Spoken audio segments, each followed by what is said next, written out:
Welcome for those of you that I don't know, which are maybe just a few. I'm Richard Sommer, the Dean of the Daniels Faculty. Happy to welcome you here tonight. For those of you who were here earlier at the symposium, I hope you enjoyed that. This is the Keynote event linked to that. And we're going to build on the discussions we had today with this. Before introducing tonight's featured speaker, Michael Maltzan, I do want to take the opportunity, because I haven't had a chance yet to speak except informally, to thank all the participants that were here earlier today. Most of them are still here with us.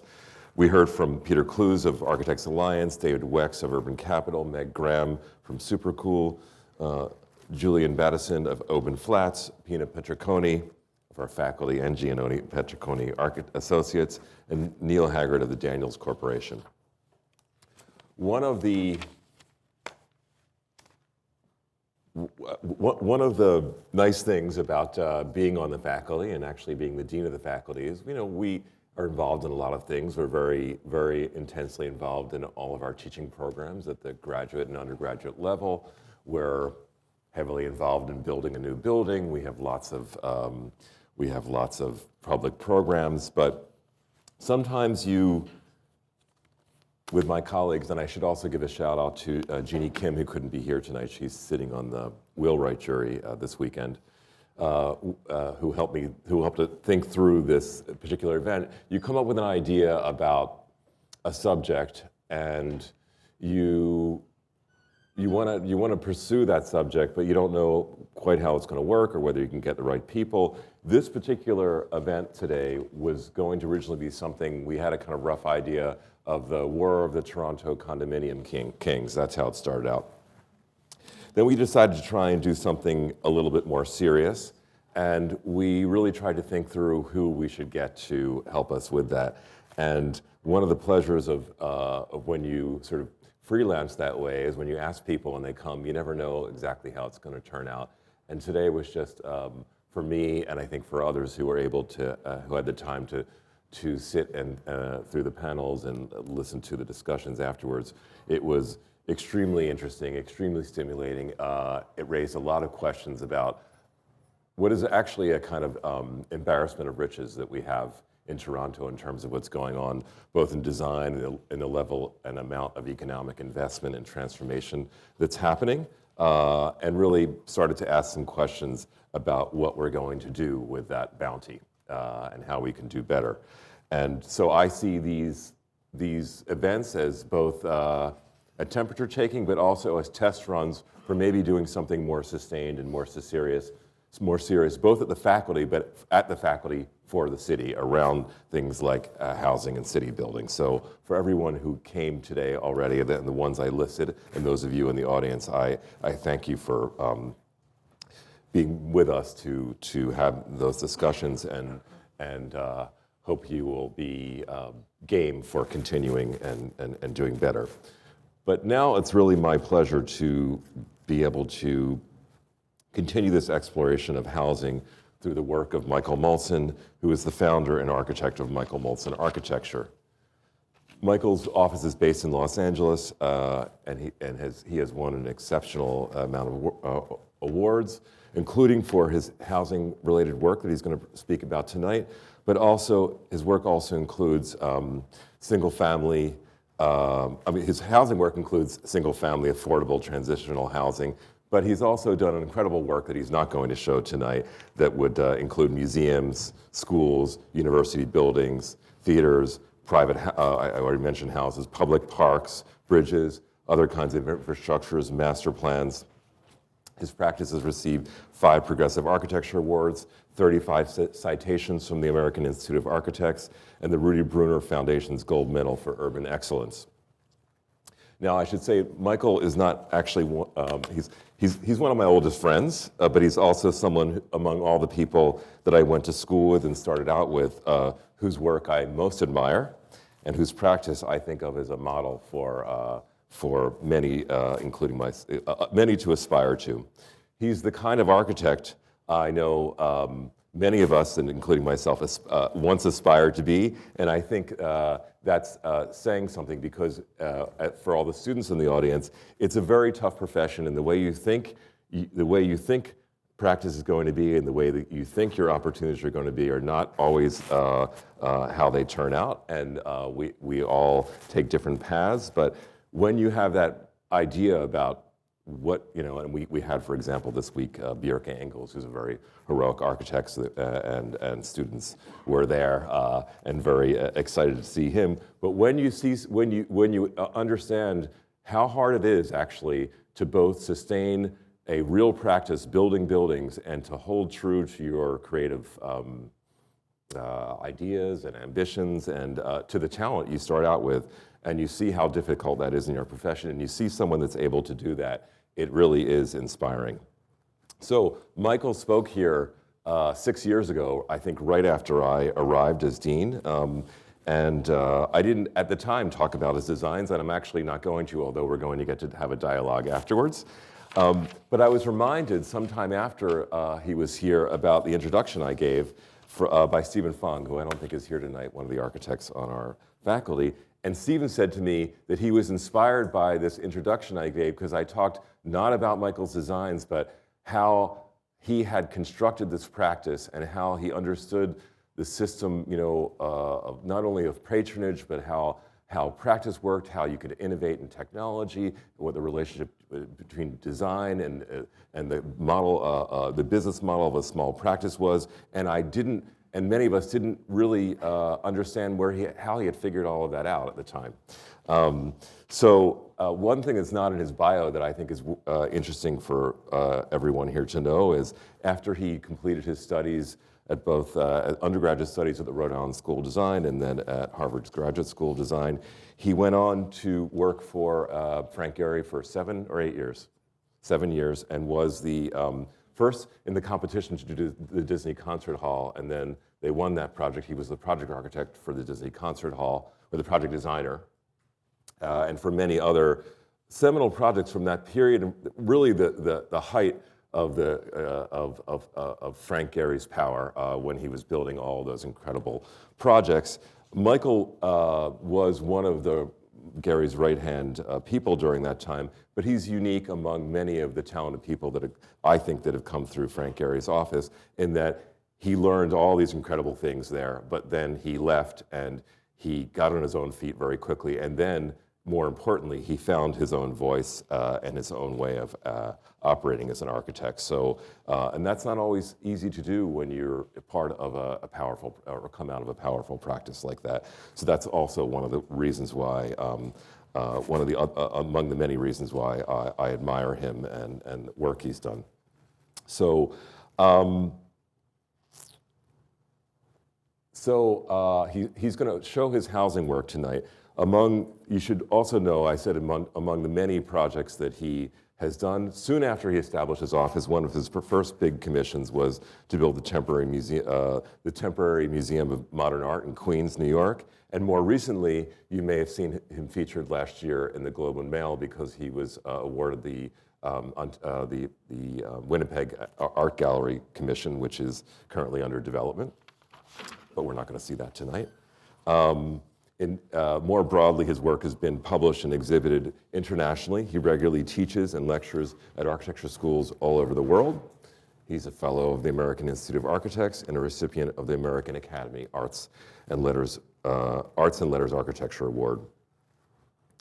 Now, the housing he's going to show tonight is exemplary in that it incorporates the same range of formal dexterity and technological innovation found in all of his other work. And I think after the discussion today, we understand that to bring innovation both in the way projects are conceived, in their technology, and in their design in the realm of housing requires a certain amount of fortitude and talent. And I think that's one of the things we'll get to discuss after Michael presents. So I'm not going to say too much. I'm not going to say anything more because we're going to get to talk afterwards. And just to thank you for coming, Michael, and to say how happy I am that you're here.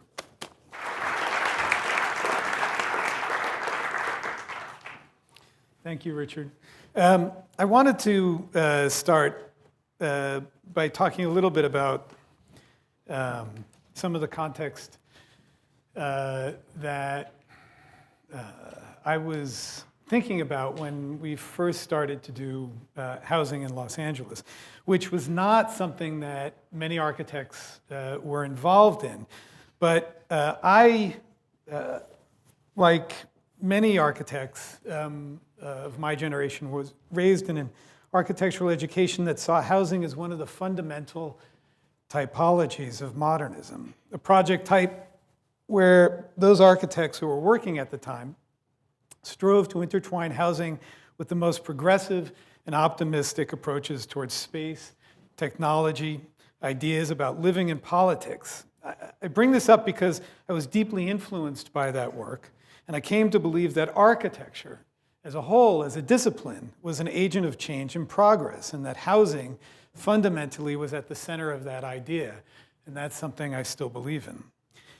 We all know these kinds of images of housing as a concept of a new and optimistic world, literally making a new ground plane. And we also know these images which, fairly or unfairly, became icons of architecture's perceived role in the diminishment of the progressive possibilities of housing, and largely divorced, importantly, from the complexities of the surrounding city.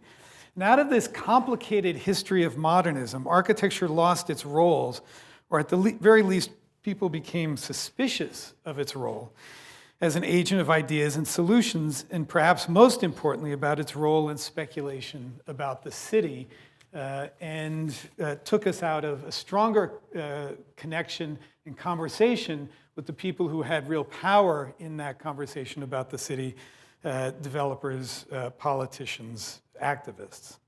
Almost simultaneously, the emergence of the single-family home in post-war suburbs and cities, especially like Los Angeles, largely overrode the conversation about collective and multifamily housing, as well as many of the defining issues of the city itself, identity, density, community being just a few of those important themes. But in many cities, and especially in Los Angeles, the manifest destiny-like expansion and sprawl to the periphery of the city is slowed. Density, mobility, affordability, and community are pressing concerns, and housing is, again, an important model for understanding how we address these priorities. But also, and maybe most importantly, to begin to reimagine the city itself. These two concerns, the evolving pressures of the contemporary city and architecture's role, housing's role, in grappling with these challenges and anticipating the future city, what it looks like, how it might work, how we might live in it, are driving forces in our work. And in that way, I've come to believe housing not only as an increment of the city, but that housing has the ability to be a kind of microcosm of the city itself, a kind of distillation of many of the complexities and mechanisms of the city explored through a single form. We began in the mid-2000s to work with a group in Los Angeles called the Skid Row Housing Trust. And the first of the projects that we were involved in with them is called Rainbow Apartments, 89 units in the heart of Skid Row. The Housing Trust had been dealing with, in the inner city, homeless individuals and trying to deal with that in a more transitional housing way, transitional housing model, basically making SROs, single room occupancy hotels, which had some positive effect. It got individuals off of the street, but in a kind of constant churn, people were coming into the shelters and then back out onto the street. And over time, they realized with a number of other service providers that the only way that these projects maybe had a chance of creating more lasting effect in that community was to provide for supportive services within the housing itself. To bring service providers, whether it was medical help, psychological help, caseworkers, into life coaches, into the buildings, so that the individuals didn't have to necessarily go back out onto the street to find those services. The second piece of the equation that was changing was, as opposed to temporary housing, this would become supportive or permanent housing, if you were selected to live in these buildings, you ostensibly could live there for the rest of your life. This was your home. And it was those two new pieces of the dynamic that not only changed the way that they were providing services, but needed to change the buildings themselves because they had no experience in how to make a building that incorporated some level of that type of complexity. We looked at that model in this first project in very simple ways. Approached it in terms of the architecture, certainly as the aesthetics of the object itself, the types of spaces we were trying to create, but we were also trying to understand what was most fundamentally at stake in the way that they had built housing before and the way that we could potentially change that model. One of the things that we found out was that for people who had been chronically homeless and now living in these buildings, and chronically homeless defined by the housing department is that you had to have been on the street for 12 consecutive years. I would have imagined chronic homeless, like 6 months would have been really pushing it. But out of that, one of the problems is that those individuals, in a cruel irony, who were incredibly public because they were outside on the street all of the time, developed deep and very thick insulating psychological shells around themselves so that they're almost constantly separated or want to separate themselves from a semi-public or public situation. What that led us to in the project was doing something very simple, which was to take the standard double-loaded corridor where you'd come in the lobby, up an elevator, and then into your room and disappear, and crack that plan open to more of a single-loaded corridor where there was walkways around a commonly held corridor at a number of floors, so that even as you came out or up out of the building into your unit or out of your unit and into the ground level where a lot of those services were, you were, in a sense, in a semi-public space. It was taking something very fundamental that we can do as architects and change the dynamic, the spatial dynamic in such a way where all of a sudden those individuals were having to navigate in a fairly safe but very real way that semi-public space as a way of eventually, maybe in a therapeutic way, starting to re-navigate or renegotiate the public realm outside of the building. There were some other very particular things in this building. These buildings were competing with the standard way that any kind of housing was built in Los Angeles, which tended to be subterranean parking, maybe a floor of parking, and then 5 floors of housing up above. The problem was, given the cost model, we couldn't do subterranean parking, which meant that we had to do parking underneath the building, which had the effect of lifting some kind of a courtyard up. We used that space in a more dynamic way to start to locate a lot of these social services and create a courtyard which had many of the public or the communal services, whether it was communal kitchen, laundry room, storage rooms, things that we take for granted are very simple around that courtyard to make it a space that started to create real life for the building.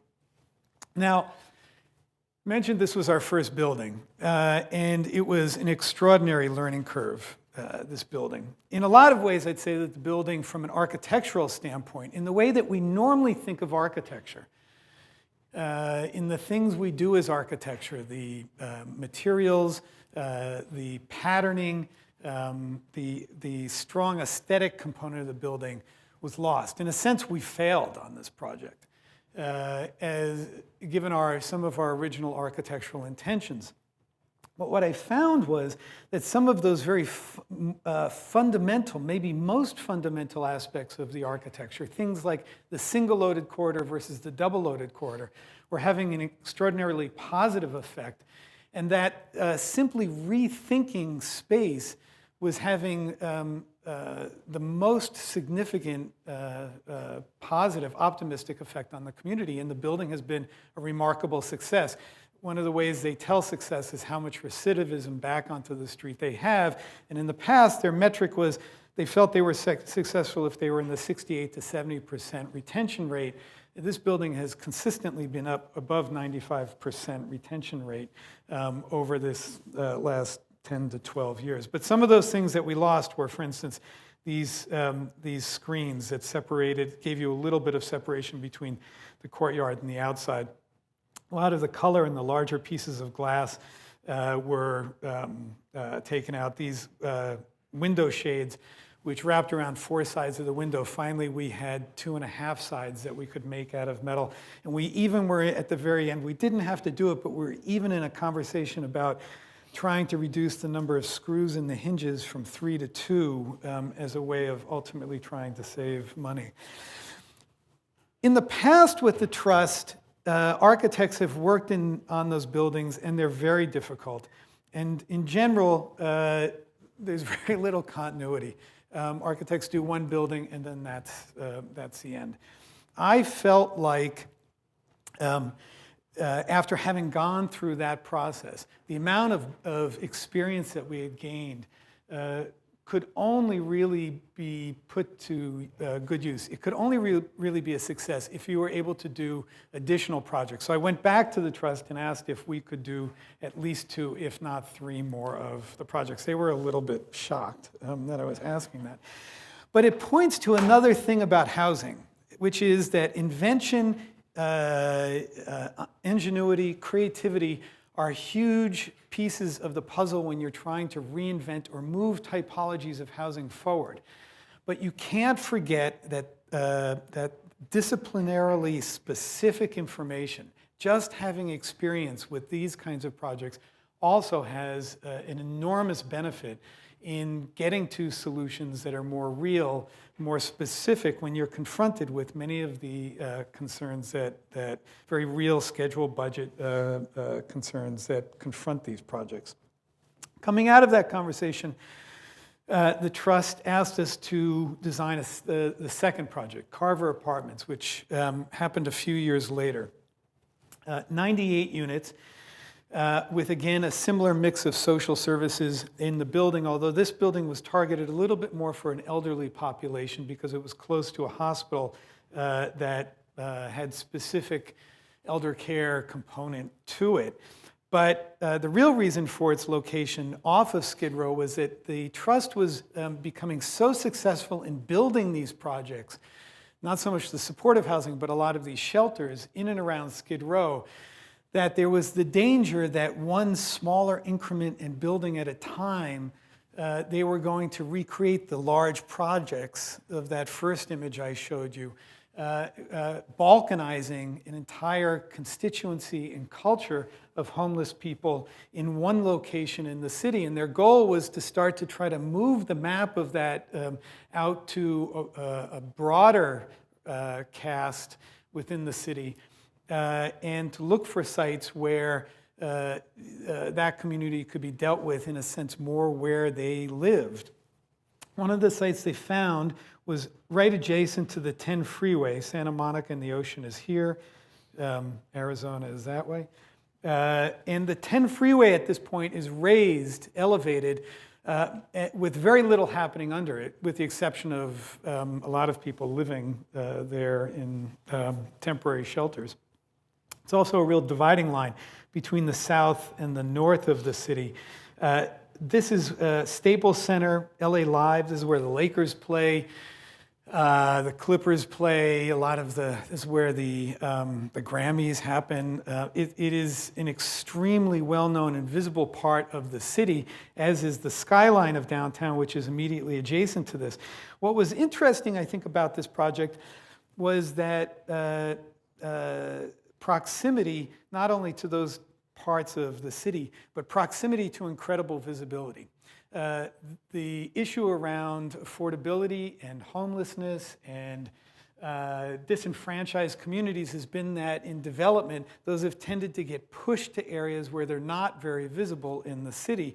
And one of the possibilities here was to put the people who would be living here back into a stronger relationship, a conversation with the city, maybe not directly, but just by proximity, that you couldn't get away from the fact that you were now living next to each other. And the 10 freeway, in a lot of ways, it acts in a city like Los Angeles as an extension of our front porch, our public realm. That is where people very much see each other. The building is cylindrical in shape. It was a very, very tight site, basically a quarter round in the site plan, And with that proximity to the highway, only about 30 feet away, one of the biggest challenges was to get the right number of units on the site, but to also deal with the acoustics. And what we began to find was that the round form of the drum created the smallest dimension in proximity to the highway. And every foot you got away from the highway meant a commensurate drop in the decibel level. And given that for these projects, almost all of the cost, our biggest expensive is the exterior surface area of the buildings. Reducing the cost of things like the windows and having to triple glaze all of the windows or super insulating the walls for an acoustic standpoint meant that we could take those funds and distribute them more completely into the building as a whole. The other thing about that shape was that, I won't do this to you too many times, but the other thing about this shape was that given the sense of dynamic on the highway, the idea that the building could be in form, in a kind of conversation, a pirouette, a kind of staccato pirouette as you moved by, was very much an attempt to make the building not so much iconic in its form as a singular static form, but to make the sense of motion at least insinuate a kind of conversation, a physical conversation between people passing by on the highway and those inside the building. I mentioned the proximity to the highway. The street comes along and dead ends in this cul-de-sac. This is Hope Street. It ends here. At the highway. What did interest me, and it's a broader interest, especially as we're taking on more and more infrastructure in the city, is that in infrastructurally defined cities, too often infrastructure does one thing. It tends to get cars from one side of the city to another. But I think infrastructure as a kind of functional monoculture needs to do more. We need to demand more of responsibility out of those infrastructures and for them to start to become more functional multicultures in a way. And while this building can't really connect to the highway, I did have this fantasy that parts of the building, even in the way that it was made, started to feel like it was a type of extension of the space of the underneath of the highway into the building itself. And the plan at that ground level is very different than the drum shape up above it. It's created by a series of perspectival skewers through the building where you can see through to different parts of the site, whether it's the alley on this side, the parking on this side, the extension of Hope Street through to the underneath of the highway into the southern part of the city. At that ground level, there's some very typical functions you'd expect. Entry, there are some of the service provider offices. In this section, there's a community kitchen and an outdoor extension to that community garden as well. We build these buildings from a construction standpoint using not so much a model of housing. You might expect that these buildings, given their price point, are built with a very specific special model, affordable or low cost or homeless housing construction technique model. It's not true. I'm not going to go into it here, but the way that the funding mechanism works for these buildings, they in fact are having to compete with the same funding and business models as much of the developer for market rate development models out around the city. And those models are really pushing on the economy even more so than some of these projects are. What it means is that we make all of the projects, for the most part, stick-built wood frame. 1 floor of concrete for a podium, and then 5 floors of wood framing up above, which you can begin to see coming up out of the building. The one exception is at the very core. There's a kind of oculus courtyard in the center, and that has a steel cage, lightweight, small tube, lightweight gauge steel cage, which creates all of the lateral force structure for the building. So the circle is very stable, but it all moves to this center core, and then those forces are brought down to the ground. As you start to get up off of the platform of the first floor, the form of the building, as you more generally recognize, it starts to very much emerge. It is a spiraling form that opens up at one point to provide more views out of the city. Center courtyard. All of the units here are exactly the same. They're all small studio apartments. The center courtyard is open to the air so that air can move through from front to back. So in a sense, they flow through naturally ventilated units. They have a small kitchen with a small sit-down area in the front.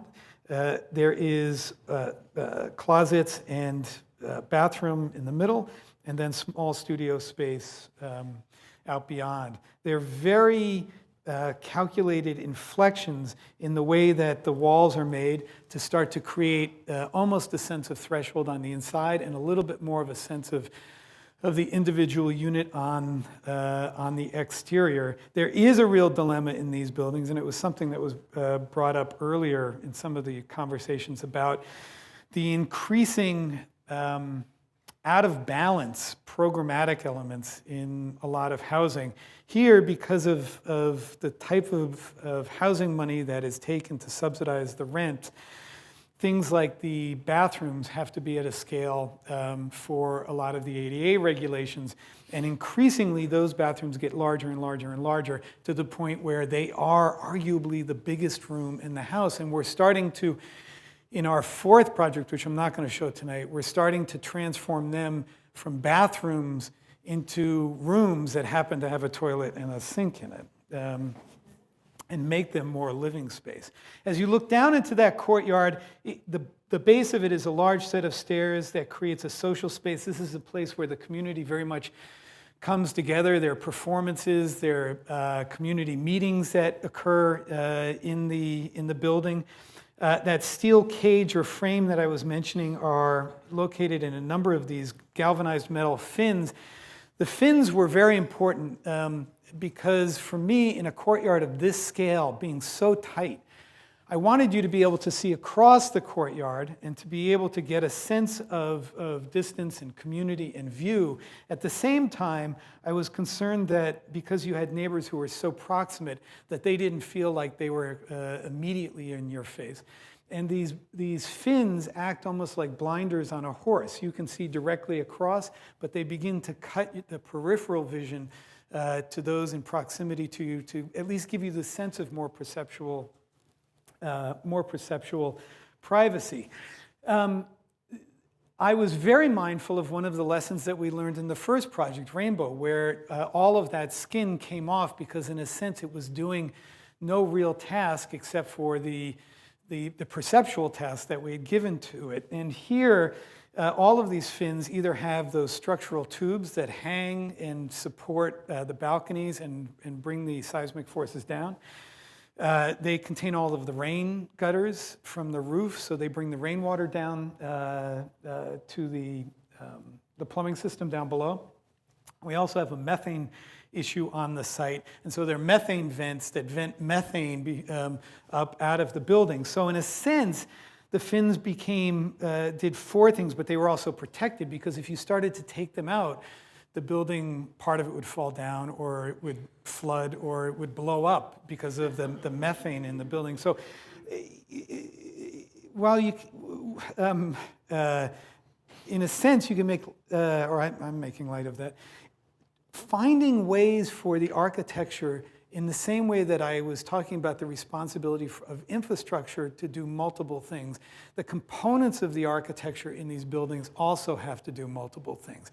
They have to be tasked with the ambition of having many, many uses. In that image, you saw that the sky is open.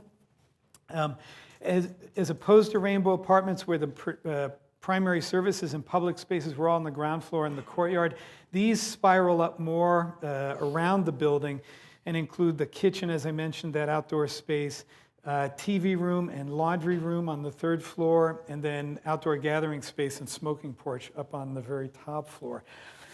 I talked in the beginning about trying to make this building more visible, more a part of a general conversation with the city as a whole.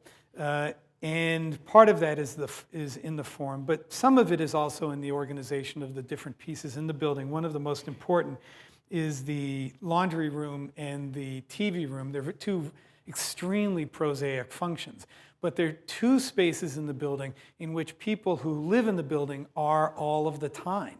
They are extensions of their life in the building itself, and we very carefully placed that at that 3rd floor, which is exactly at the same level as the deck of the freeway. And while in this picture it looks like the freeways move in Los Angeles, they don't always. And whether they are or not, it is a space that begins to give the possibility of two communities literally seeing each other. It doesn't necessarily rise exactly to the level of front porch, but its ambitions are not that different. That if you can create the opportunity for those two communities to at least have the sense that each other exist, then some small piece of the social equation begins to be built, I believe. The third of our projects in Los Angeles is a project for the Housing Trust as well. And it is a project called Star Apartments. Star Apartments, sorry, I just want to get these notes. Star Apartments is in many ways the most ambitious of all of the projects that we've done with the Trust, because it's trying to take on a number of the things that a number of the issues that were raised in the other projects that we've done and also that the Housing Trust has done. In this case, the project moved back to Skid Row here, or at least a little bit right on the edge of it, 6th and Maple, at a point where you can see the skyline of the city, the grain as it starts to move west, and then this consistent horizontality that becomes almost the remainder of the grain and sense of density in this part of the city, moving very, very far east. One of the ambitions of the Trust for this project, which is 101 units, was to again reinforce some connection with the city as a whole.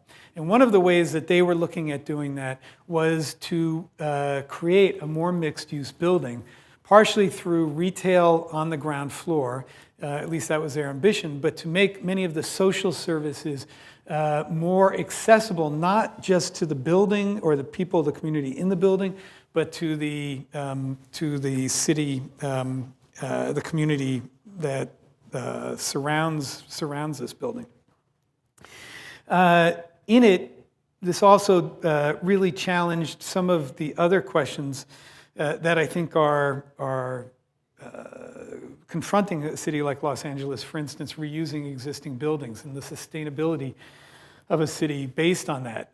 Density, which is increasingly becoming a major issue in Los Angeles, and even the way in which we build housing to challenge construction techniques, which I'll get into in a minute, looking at prefabrication as a more primary construction technique here. But to go back to the first point, which was for the Trust to do more of a mixed-use building,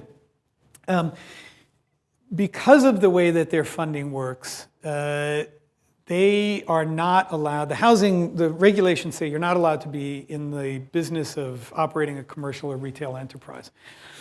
But they found a loophole, and the loophole says that if you buy a building or you have a building that you're redeveloping and that has commercial or retail in it, then you're able to, in a sense, keep that space. You don't have to convert it. You can keep that space as a retail use. So the trust went out looking for a retail building, and this is the one they found, which they asked us to work with. It doesn't look like this anymore, but one of the things that was very useful was it is a very typical building in this part of Los Angeles. Concrete deck because parking is on the top.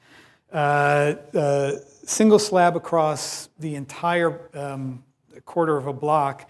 And then, for the most part, a almost sacrificial, very light facade around two of the sides of the building, which meant that we could pull that facade off and then keep the structure. It was such a deep retail space that we were able to take the limited amount of parking that we really needed for the building and put it back on the ground floor behind, and then use this deck as a new kind of social or semi-public space, taking the courtyard model of the previous buildings and flattening that out and spreading it into a second floor space that starts to relate to this more continuous roofscape that gets used quite heavily in this district of Los Angeles. This is an early rendering of that. But it also meant that structurally we needed to needle down through the building in very specific ways to then hold a tray, a poured concrete tray, on top of which the units would be stacked. These diagonal columns contain the exit stairs, but they're also the lateral seismic system in the building. So they're holding this tray from spinning around on top of the deck itself. This is an early picture just after it's been done, was completed, where you can see that tray, this very raw concrete tray floating above the remade single-story building that we were just talking about with the retail frontage. There's a slight curve on Maple, so the two buildings seem almost out of line. That social space is just starting to fill in upstairs, one of the diagonal stair embraces.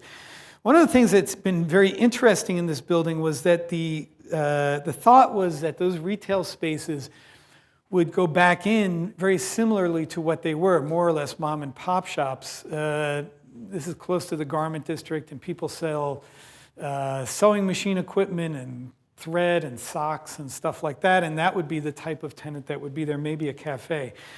But the Los Angeles County Health Department, which is the large health department in the city, saw this space and has been deeply interested in trying to find some kind of a partnership at ground level to do more of a healthy cities project so that it wasn't just about seeing people after they got to the county hospital.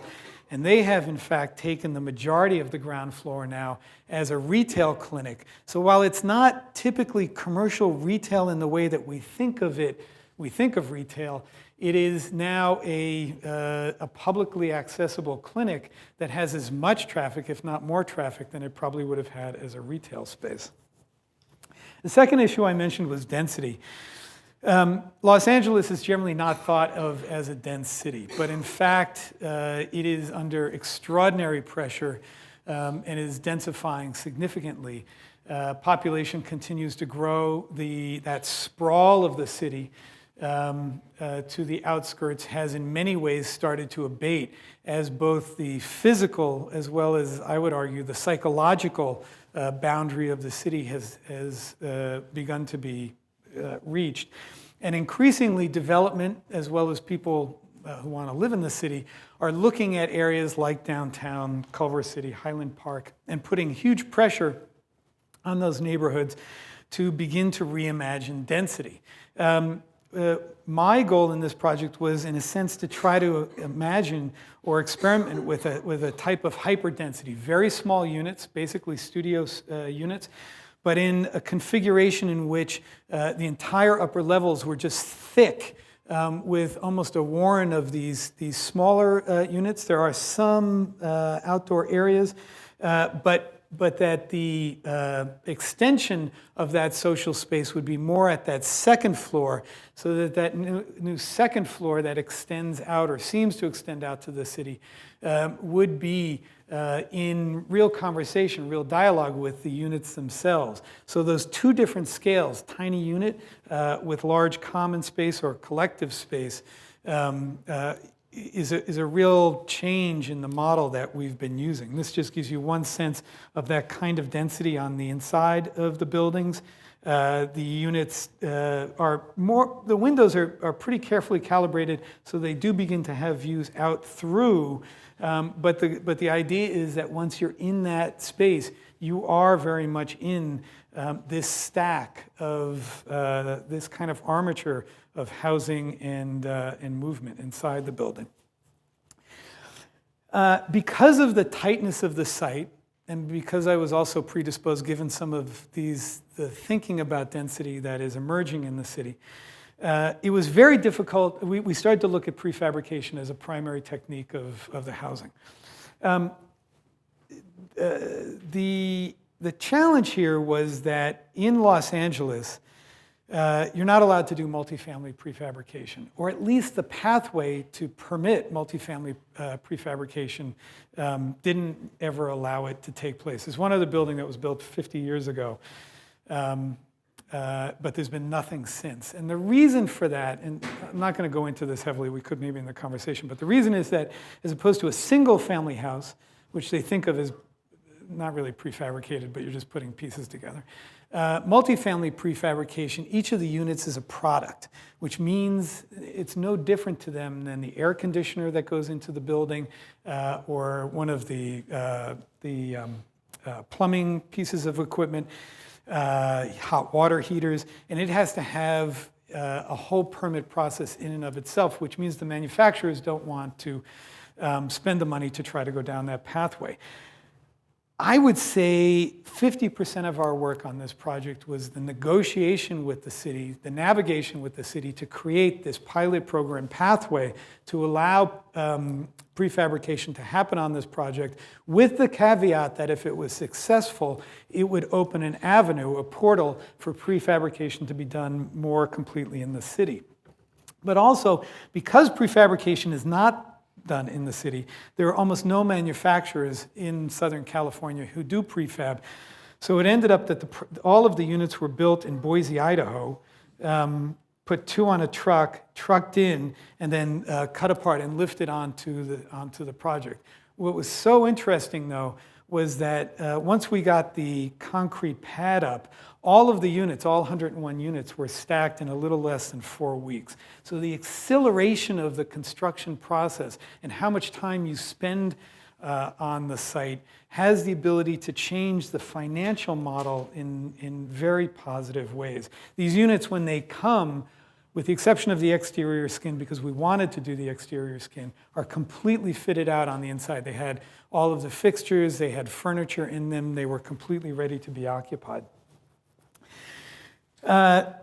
The space that gets created between the existing building and the new units, that in-between space for me was it was one of the places where this idea of a kind of microcosm of a city, of many of the social mechanisms and interactions that might take place in a city could start to be curated. On that space that sits up, there's everything from community kitchen, there are some provider rooms, healthcare rooms, there are educational spaces, there's an art room, computer classroom, half-court basketball, exercise room, TV room, community garden, which is incredibly well tended and now very lush, and then jogging, walking track for exercise around the entire space. Not only is it a space that's used by the community as they move down from the building to that space, but it's also increasingly used by people from the city and the adjacent buildings as they move up to that space. It becomes a kind of meeting room. These are also very early pictures before things, for instance, the community garden really starts to take off. But you get a sense that the building up above, in many ways, creates a scale in which these spaces are almost public rooms. This is where the now half-court basketball is installed. But you can also see in this building a kind of rawness, which is a reality in the building that we continue to go back and forth on the appropriateness of, and what's the line between buildings that, in a sense, are really an armature for life that takes place around them, and how much finish do we actually produce for them. Now, as I mentioned, we've done a number of these projects, and they're all they tend to be at a very similar scale, smaller, 90 to 110 units. And I was mentioning how, for me, they are completely connected to a conversation about the city as a whole.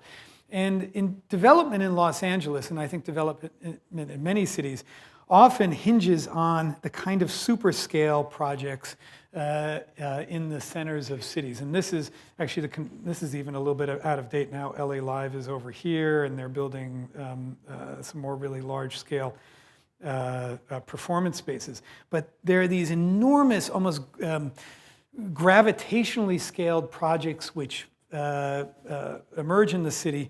And the idea being that they're so big and they bring so many people that they invigorate the city around them.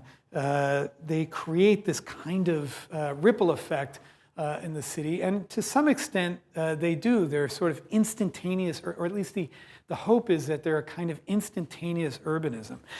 But what we started to think about are these smaller projects that we're creating around the city, and that potentially a web, actually there's one over here, a web of interrelationships get created over time, and that it's possible to imagine the remapping of the city or the rebalancing of the city not so much all at once, but that a project can potentially happen incrementally through these smaller pieces, and that incremental scale starts to be thought of as a project as a whole, and potentially has as large or a very large influence on the thinking about the city. And it's one of the reasons we've continued to advocate for pushing these projects off of Skid Row into the city as a whole. There's no way of really knowing if that's the case. It's a longer term test because it is based on time, but it is one of the things that is very much on my mind in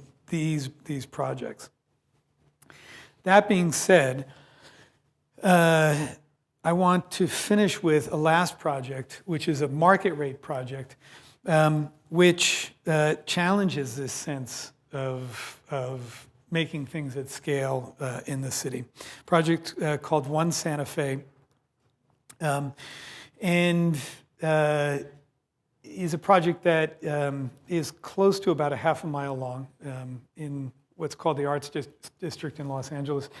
As architects, if any of you have been to Los Angeles, you've maybe been to SCI-Arc, Southern California Institute of Architecture, which was formerly the longest building in the city.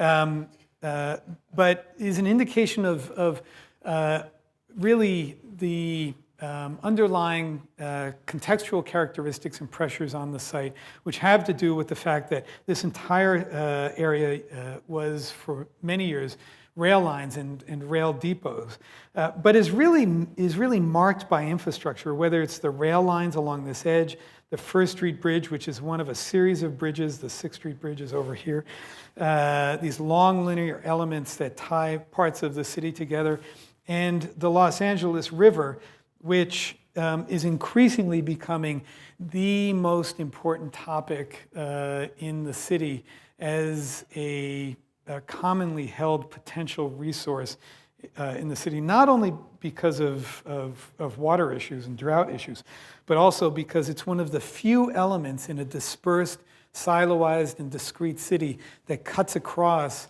the many cultural, racial, ethnic, political, social boundaries.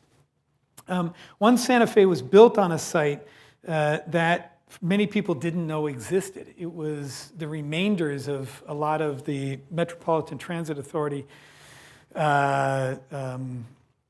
yards that were cobbled together to begin to make this building.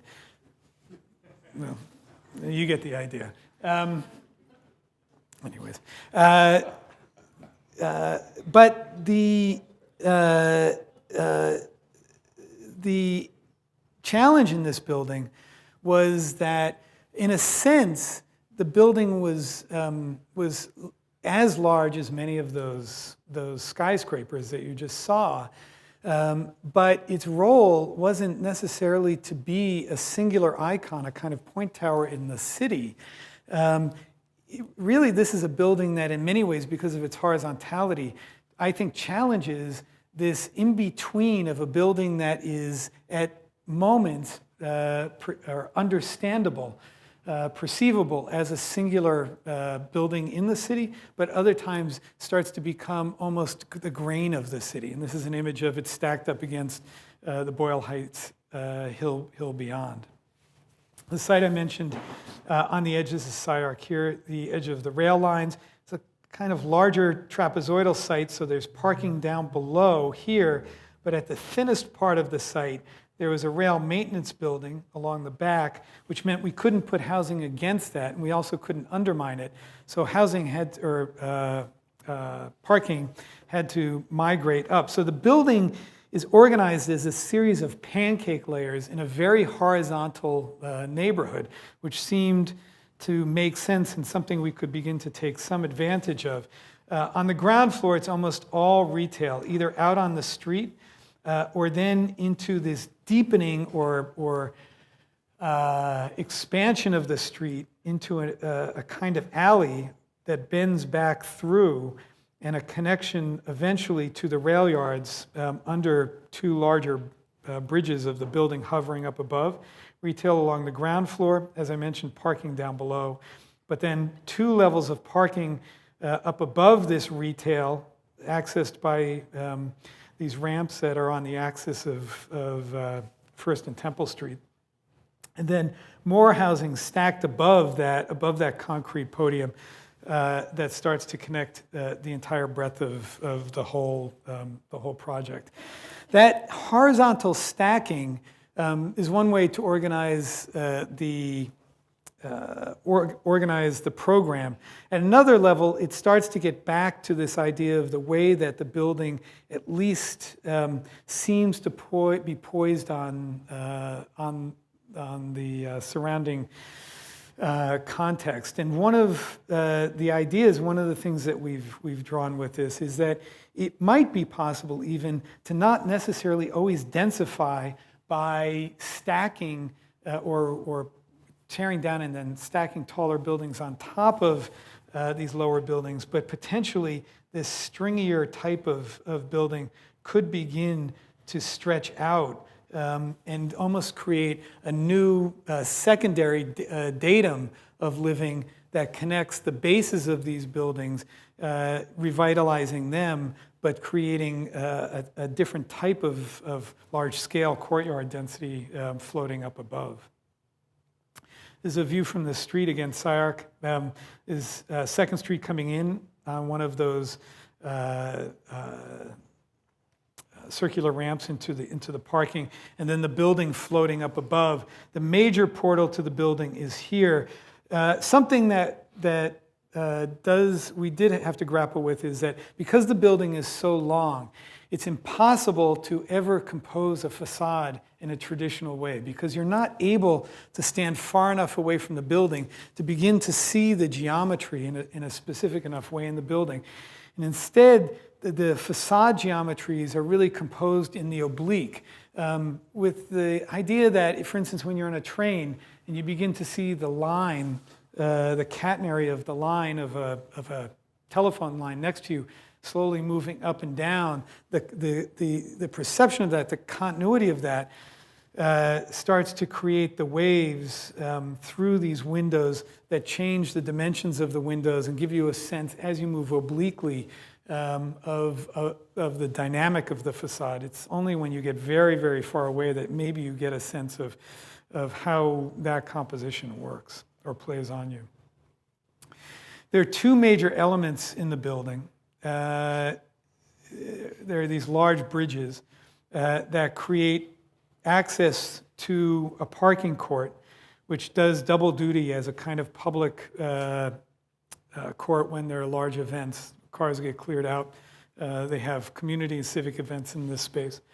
But the portal is really there to anticipate both connections to the river eventually and also to the red line, the transit line, which we knew was most likely going to come to the site in the next few years. And in fact, it is now projected to be at the site in the next approximately 2 years. When that happens, the building continues to go goes from more of a wall building to a building that becomes a real threshold between these two sides of the site.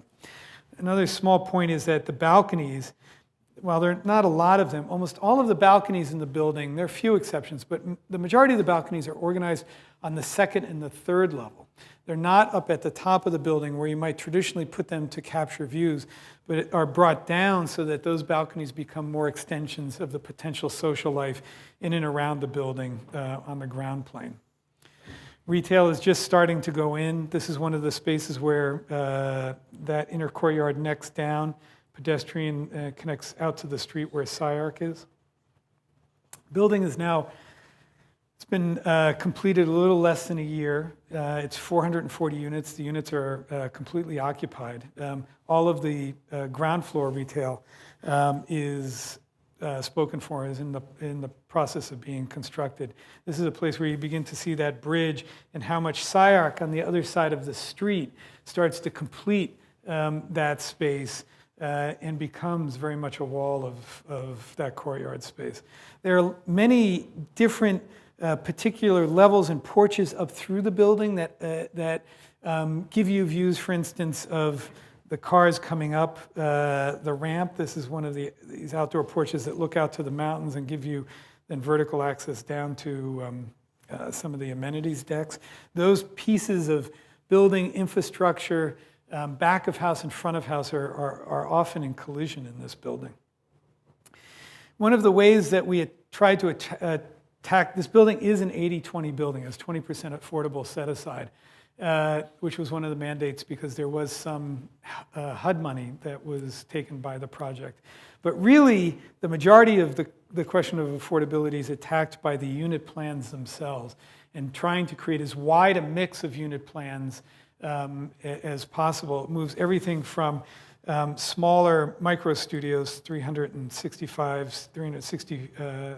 square feet, to studios, 1 and 2 bedroom units. They're organized in a number of different ways, to some very large units, 4 bedrooms, which are really for 8 people, or a space that could be used as studio space or live-work housing as well, which in fact are the least expensive ways. For instance, if you put 8 students from SciArc, and many SciArc students do live there now, in the building, the rent becomes quite affordable. There are some units in those bridge units that have access corridor in the middle, and then there are L-shaped units that allow you views in both directions, and basically a 2-floor unit up and down. I want to extend that conversation about construction a little bit. I was struck today by especially many of the conversations about the point towers, and obviously how they're built as Type 1 buildings, and how that works from a development standpoint. In Los Angeles and Southern California, the majority of the buildings, the majority of housing is built with this typical 5/1 construction. Stick-built frame, as I mentioned. And one of the reasons for that is that ability, the carpenters, who were so used to doing these large-scale developments in the suburbs of the building, know how to build and frame as quickly as almost any other way of building. And that technology, as seemingly low technology as it is, is very much the state of the art, especially from a business model standpoint for development in the city. And so this project, which seems huge and has parts of it that are built in ways that you might expect here, concrete where the parking is, there's a little bit of steel, there's a steel truss where that big bridge is. The large majority of the building is all wood frame, which we worked with the contractors to try to find ways to panelize that and build as much off-site as possible to make it quicker.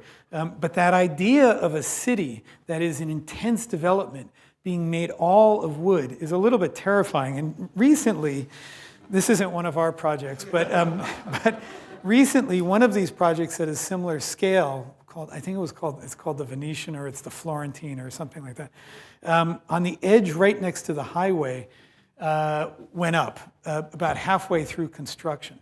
And the devastation in the neighborhood, there are a series of large towers next to it. It blew out floors of windows. Actually, the Los Angeles Building Department is in the building next to it and shut the building department down for about 2 months.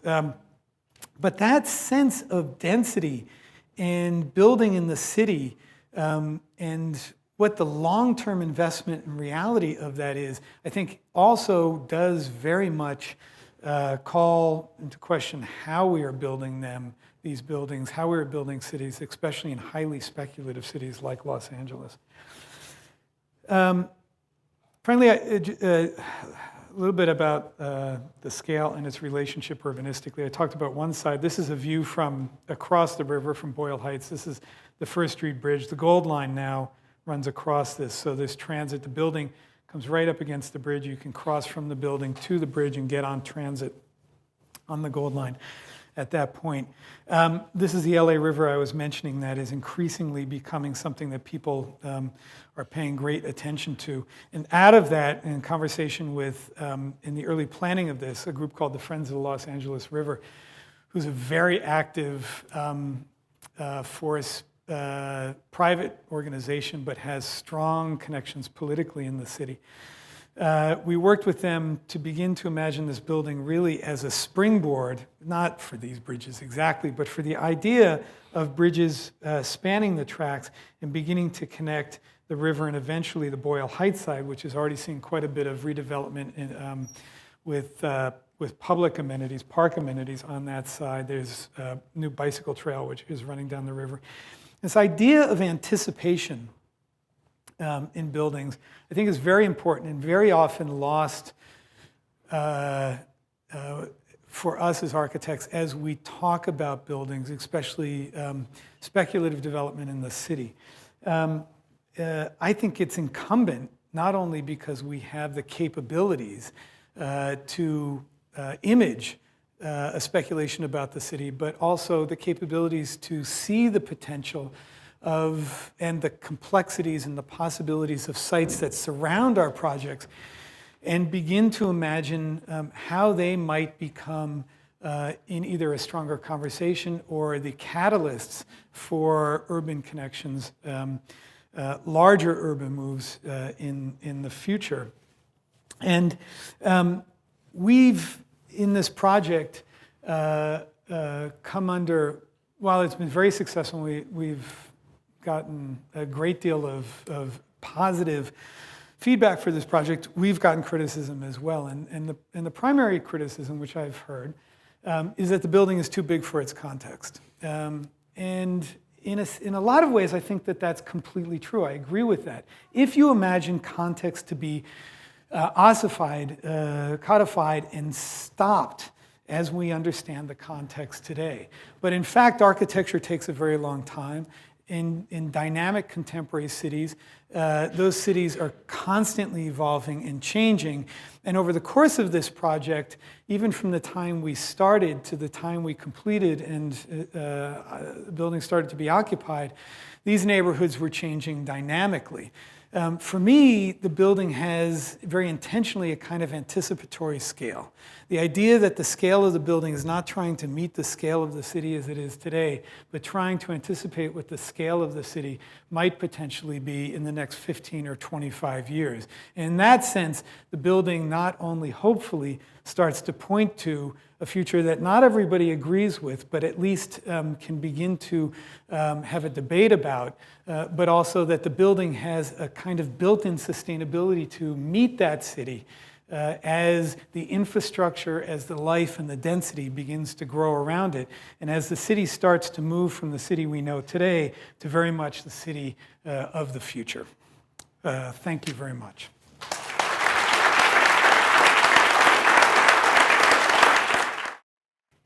Michael just presented his housing work, but what I said in my introduction that, of course, he had worked on many other different kinds of project types, and that one of the things that I think is most interesting and raises the most challenging questions is that with some of the other kinds of projects you do, for example, you do private houses that probably, and some of them are quite large, or if they're not large, they're very intricate, probably anywhere between $5 and $30 million. I mean, you've done like houses for like major collectors that are, I mean, they're more than houses. And they're formally very experimental, but not experimental in different ways than these projects are experimental. And also it's very interesting because you started out with this, the Weisenhof example. I don't know how many of you know, this is a very famous housing exposition organized by Mies van der Rohe, where he designed this large piece in the back, and then he orchestrated a lot of the most important architects of his time in Europe. They each did model houses, and the idea started out with this maquette that I always used to use with students with this long bar, and you know it, right? Then the site terraces off of it, and then all the other architects essentially had to respond to his very beautifully designed, actually, slab in the back. So I thought of that, of course, when you showed the Los Angeles project. I mean, they're all Los Angeles. The last one, the one project, and presented this notion that basically, what is the scale of the city, and can you make something at a scale that is at the scale of infrastructure or at the scale of Los Angeles, which is vast, because you're often moving in vehicles or now with transit, so that your relationship is only part of the time as a pedestrian. So when you in your work, I think one of the things the questions that it raises, I think, is probably especially for audiences here that don't know Los Angeles, that don't know the extremes that exist there, the extreme social extremes, weather extremes. Even one of the last images you showed, all the buildings in the foreground had cracked roofs because they probably haven't been fixed since the last earthquake. Is that true? Probably. How, in a sense, you get away with, and maybe it doesn't get away with, how you manage as an architect to be as experimental and to pursue forms for projects that have been for so long reduced in what you can do as an architect because of the pragmatics, because of the questions of social responsibility, all of these things. So, and I think that's, I mean, all the projects are interesting, but the last two in particular, the prefabricated piece, because it brings together so many things I know you've done in other projects that afford so many, more refinement, more finishes, more structural gymnastics. How important is that to you to actually bring the level of experimentation and how shall I put it, risk-taking in the form of the project when you would obviously be under so much scrutiny? That's where I want to start. Okay. That's a long. All right. Well, I feel a responsibility at a few different levels to try to continue to expand the expectations around housing. One in one case, because, as I said in the beginning, and it's at a very personal level, that for me, the idea of housing as one of the primary building typologies in modernism was that work was very much at the center of this debate about how culture and society was shifting, and that the architecture was trying to portray that, or was trying to capture that, was trying to represent it, and more than anything was trying to produce new examples of that. But in all of those cases, I think in the majority of those cases, they were dealing with the realities of the challenges at hand in very almost pragmatic ways. And where much of the, I think, experimentation comes in terms of our work is trying to understand right at the beginning what the conflicts, what the challenges are in the project. And from day one, make those the things that we go after and heighten, in a sense, as opposed to grow into and find the complexities in the project halfway through it. What I learned out of Rainbow Apartments was that you had to start with the ambitions of the project and the intensities of the project early on. Try to find ways to bring the other people in the project into a closer, and that includes the contractor, into a closer partnership with you in those conversations, so that many of those ideas start to feel and become more of an inevitability. Because if you try to go through the normal schematic design, design development, construction document, permitting, blah, blah, blah, bidding process, you'll never get there. Because by the time you get there, you generally, what you've tried to do is out of balance with what everybody else is expecting, anticipating, and that you can never make up that ground again. So one part of it is trying to get the ambitions reasonably set in the beginning. The other responsibility that I think we have is, or I feel like I have, is to a city like Los Angeles itself, because it's now starting to grapple with what housing is going to be. It's importing a lot of really crappy models from other places. It's importing a few decent models. But everybody is trying to search for what the right model is going to be. And a lot of that has been what's the right business model, and that is an important piece of the component. But Los Angeles isn't Chicago, Los Angeles isn't Paris, Los Angeles isn't London. It isn't a lot of these other cities where people are looking to try to import more traditional housing models. And I think it's incumbent to try to find new models that meet the city in terms of the way people live there, what the potentials are there, and that there is a huge value to that. And in many of the cases, especially for instance the last project, One Santa Fe, the clients, the developers really believed in that many of the things we were trying to do produced a longer term value that they agreed with, they understood, and that separated them from so many of the other generic projects out there. So they came to you and they said, well, we have this site in the Fermo Rail Yards, which is a very long site. We want to build X number of units. They came to us and they said they wanted to build X number of units, and in the beginning the project was just on the trapezoidal part. But I had begun to understand that the MTA, the transit authority, had huge right-of-way along that entire stretch. That was, I don't even think they knew they had the right-of-way. That was underutilized, and people just randomly parked there. Trucks and things would park there. And the street, Santa Fe, because it was a major shipping street, was considered an arterial highway, which from a transportation standpoint made it very, very wide, had to be very much wider than it needed to be.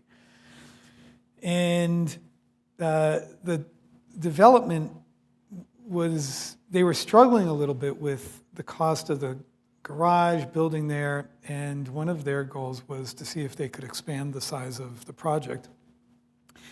And I proposed taking that long strip of space in front of that building, and we did some diagrams showing how you could build above that maintenance building. You could put the parking there. That would be inexpensive. We could build it with basically a kind of prefab concrete T-section structure. If you did that, the one thing you needed to do was you needed to work with the city to downgrade the street, to put the street on a street diet, to make it more domestic. A more domestic street, which was something that the city wanted to do, and the city council people wanted to do. So it wasn't going to the Department of Transportation right away and asking them to do that, but to put together a case that doing that had all of these collateral benefits for developing a stronger street wall and obviously rail amenities. And for the developer, that was a tipping point in the equation of the project. So they were able to acquire that site? They were able to acquire and that then site. they made the project larger? Yes. So basically you turned the project into a kind of more urban... A longer, bigger project. Yes. The point you're making about how you work on projects of this kind is you're essentially saying, and you made that point in the mistakes between the first and the second, you have to start out by bolting in a sense, the formal objectives to create the kind of, in a way, public landscape on the project you want, using the basic building components. So in this case, the diagonals that were also the fire stairs are also the earthquake, the seismic reinforcing. And I happen to know from your other work that that's something you've done before, but I don't know if it was also doing that there, right? This kind of diagonal bracing that is also circulation. So, and he gave many other examples of that. So that's a strategy you have now, which is basically you probably do some sketches and they figured out how can the things that can't be taken away be made the essential building blocks. How can each one of the things that are going to go into the building, how can it is almost like a contest in the office. How many things can we make that do? And at some point, you try to make it do too many things, and it's not practical either. But the goal is that those pieces become more fundamental, more intrinsic to the overall sense of the design. And that is also something that, in a lot of ways, you have to begin in the conversation from the very beginning. You can discover some of that. You can reinforce some of those elements over time. But we're doing, the fourth project we're doing right now will be finished in October, which I didn't show, is moving a project much further out. It's in the valley now, on a quintessential valley strip. There's a bail bonds place next to us and a liquor store. And most of the buildings are these, what they call dingbat apartments. They're very long, skinny sites. The buildings sit up on some very skinny columns. Parking happens underneath, and then it's 2 or 3 stories above. And we're taking that basic typology and trying to use it in a way. But what we're really starting to do is, we understood that if you do that, the thing that you have automatically is this landscape. And the project is in many ways more about landscape than it is going to be about architecture. That's where I think you have to find... But that's not unusual in Los Angeles, the kind of setting or the kind of relationship to the outside or to the weather. Well, no, exactly. That, I think it allows you to extend a cultural expectation, but to use that, the way that land is used in a different way. And that's something where it is almost like you have to look at what the deficiencies are, what the impossibilities are, where are the really hard points going to be, and make them the primary parts of the conversation. So I want to talk a little bit about this project, but I want to roll back a little bit to the question I started with, well, which is, there we go, coming under fire, or coming out of the historical cycle where architects and cities, governments got into trouble by trying to address housing problems, social issues with experimental architecture. You know, the project you showed from the Wiesenhof was from the 1920s, from a point in Europe, which is a very, very specific moment, really almost less than a decade, where there was an incredible amount of experimentation with the support from government, with a very altruistic and visionary moment, which ended with the Second World War. And then in the United States, or in North America, when this was readdressed or reignited again, it was done, as you showed from things like Hewitt-Igoe, on such a scale and in such a different context that many believe it fell flat on its face. And then when we started out, it was just like you couldn't go there, right? Because architects and all of the institutions that had supported them had basically been disgraced around this issue. That's right. So how has it been? I mean, you have a project which is not at all shy in terms of the fact that it's taking a form which is not, familiar, or does not have any of the tropes of typical tropes of domesticity. How is some of the reception? I mean, there's the experience and the, you said the ability to retain and produce the community that you wanted to do in terms of, and some of the projects work better than others. What's the kind of wider discourse in terms of addressing what we, by the way, these are great projects, but we know there's a huge homeless population in Los Angeles. This is like, I mean, it's not a reflection on the project. We know this is a drop in the bucket in terms of being able to house the amount of people that are on the streets, which seem to be increasing. Yeah. So if the resources were there to build more, how does this fit in with the larger discussion about how to address those issues? It's actually something that I'm involved in right now. There's a bunch of parts to that, I think. Ironically, the only criticism I've heard of this project is by people saying, and we've gotten it, why are you building something so nice for that community, for that group of people? Because the idea has been that, especially around Skid Row, that if you can, okay, we have to build some shelters. You build shelters, you build them separately, but the idea that you build something that so visibly states that it's there is something that we've gotten a lot of criticism for. It's almost monumental. It's almost, it is monumental. People say, why are you building a building that's iconic for this issue? And one of the goals of the trust, and certainly we're a part of that, is that that's exactly what we're trying to do, to say emphatically that that community is there and that it participates in a way that is as visible and is as considered and is as designed as any other piece of architecture in the city, and that there is an important balance in seeing architecture take on as a value proposition for architecture to be present in all of the demographics, all of the different social and political strata in the city. So there's one piece of it that project in particular is very specifically going after. I think one of the problems with that, a lot of the work, the late modernist work that shut the door on you and I being able to do that work for a long time. And I struggled. I wanted to do housing for a long time. That's why when Rainbow finally they approached us, I was jumping out of my seat that we might actually get to do housing, as difficult as it would be.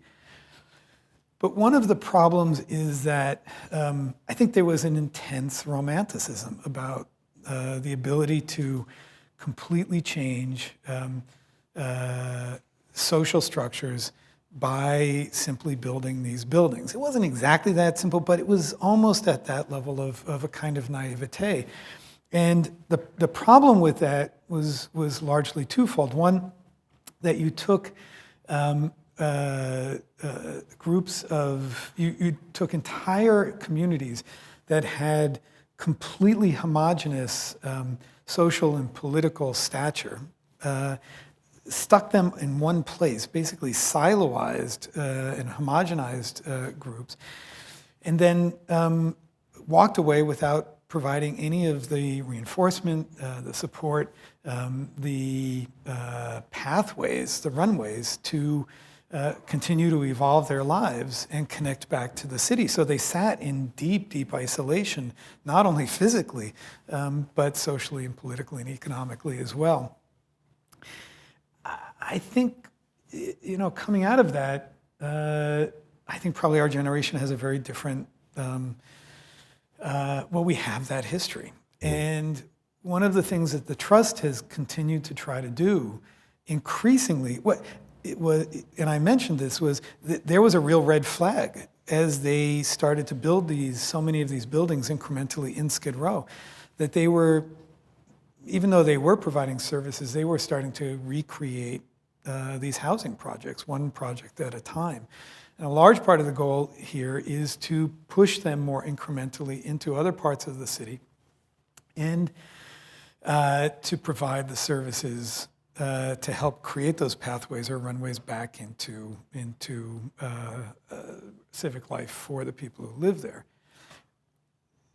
That doesn't address what you mentioned at the very end, the scale of the problem. Mm-hmm. And recently, because of some of these projects, I've gotten involved. Los Angeles has a layered political system. There's the city council and the mayor, but the county, Los Angeles County, is really the force in the region. I think the county itself has something like the 8th largest economy in the world. And the county runs big pieces of the social infrastructure in the city. They run all of the county hospitals. If it's not a private hospital, the county runs it, for instance. And one of the supervisors, they've been writing a new mandate directive for the county around homelessness to try to attack this problem. And we were approached by one of the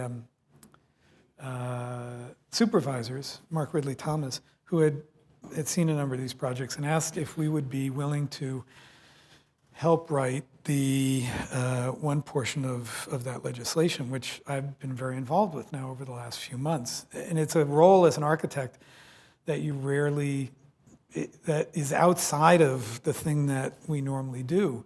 But what we're trying to do is what they're trying to do is to build as quickly as possible and to incentivize developers to do that work.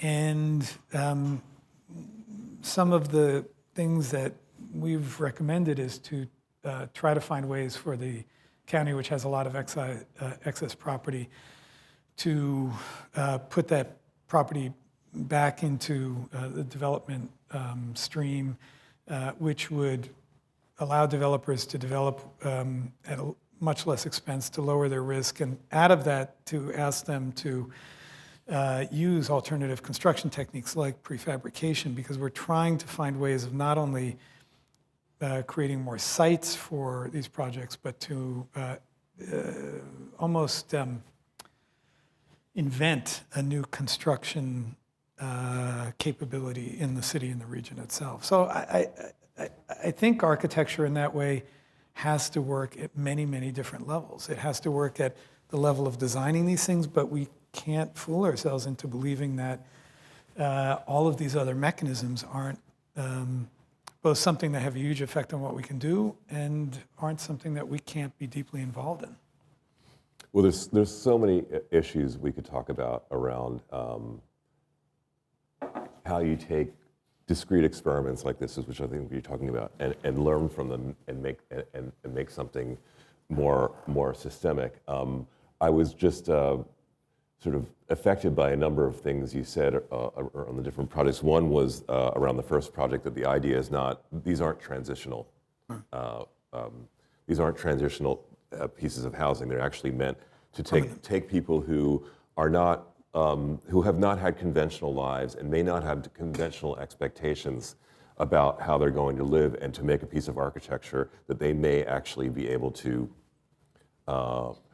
become comfortable with over time. So in a sense, it's interesting to propose this idea that they're essentially living in things that are like infrastructure, which they may have been doing already in the city, and how that plays out over time. So I think there's so many dimensions of this, which are, I think, very particular to the Los Angeles situation, but I think are very interesting around this, the way in which architecture enters into what is a very fraught and difficult territory. So I'm mindful that we're limited for time. Is there something you really wanted to ask, Robert, because you were leaning forward at one point? I was just resting. But You're just. I could ask something. No, it's okay. It's okay.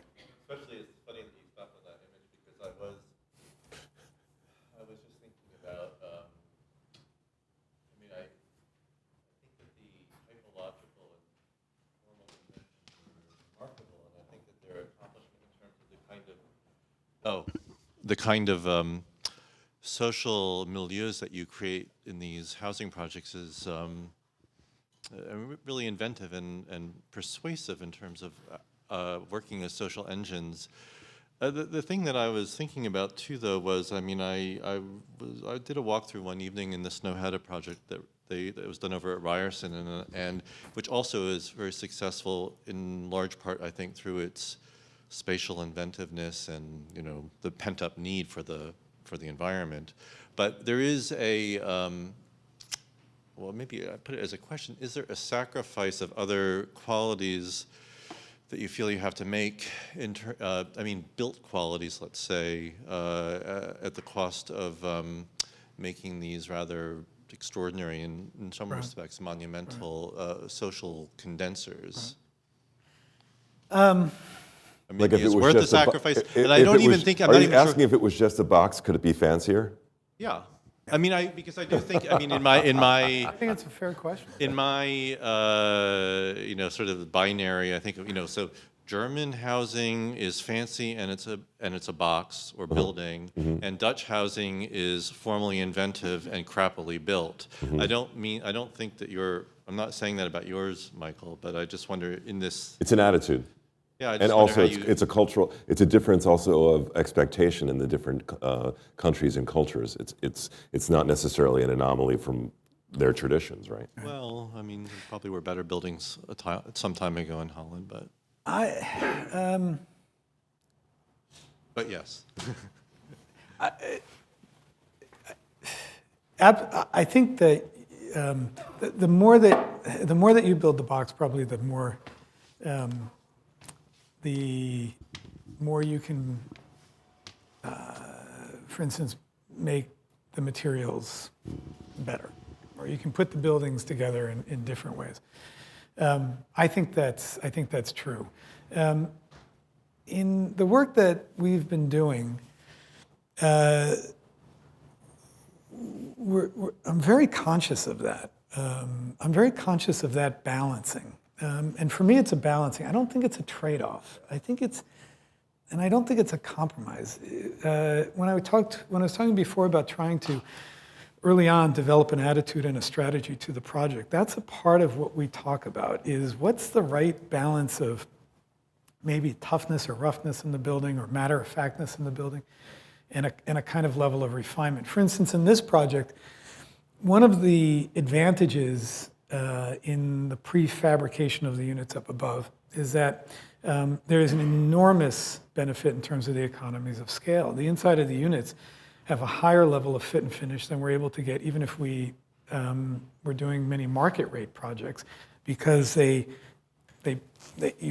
build a prototype, you go and you punch list the prototype, you go back one more time, they fix those things, you sign off, and then it's off to the races. In fact, it's a weird process for an architect because you never hear from them again. There's no change orders, there's no RFIs, there's nothing. It shows up on the site. And the benefit of that is that the unit is built much more like a product. And many of the problems you have on site, the doors don't close, or the cabinets are mishung, or any of those things, you get past those problems. So I think as we continue to evolve other techniques for potentially building parts of the building, that also is going to change the balance of how we look at the projects. I will say that I have made a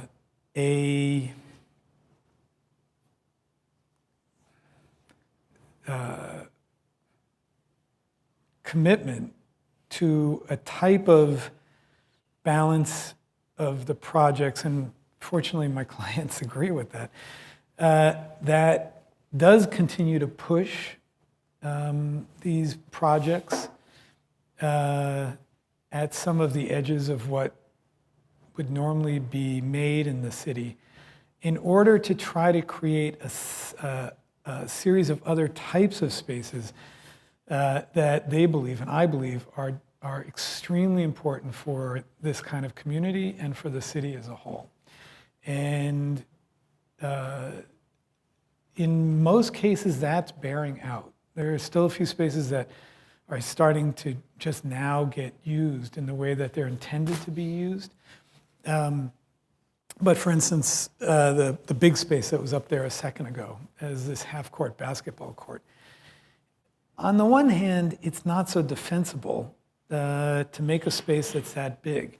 But if one of the primary goals in a building that is made up of a group of individuals who have largely not had communal life, if one of the goals is to try to begin to produce some level of the communal and communal activity, things like 3-on-3 basketball have this huge potential, effect, yeah, and a big ambition. And we can't really fit that part of the project into the typical pro forma of the way that the money is, the way that the business model is set up in these projects, which is a little bit, that's a whole separate thing because it's private capital that funds these projects, but then the housing subsidies come into the rent after the fact. So we're building these projects using very traditional forms of expectations of private capital models. And we're trying to carve out these spaces that have big ambitions and big social impacts. And because of that, we do make some of these balanced decisions about what's going to be rough and what's not going to be. I think the answer is also we need to wrap up, but it comes from something Pina actually talked about, but didn't go into specifically in an earlier project. She showed a project that her office did for in Regent Park, but it was a Toronto community housing project. And this happens a lot, which is basically if you're working on a project that is going to get government scrutiny and is using certain kinds of funding, it actually can appear to be extravagant. So your concept of bolting in the kind of social program and the architecture and basically making it so it can't be removed is really essential to these projects, because if this was a box and it had expensive materials, it would get stripped out. Just like the balconies got stripped out on that project because they didn't want to have the balcony. They maybe didn't want it to look like expensive market rate housing, right? So these sort of things are part of the game as well. It has to do about perception and maybe the kind of almost alternate quality of this gives you a little bit of cover, right? Thank you, Michael. That's a great place to end. Thank you.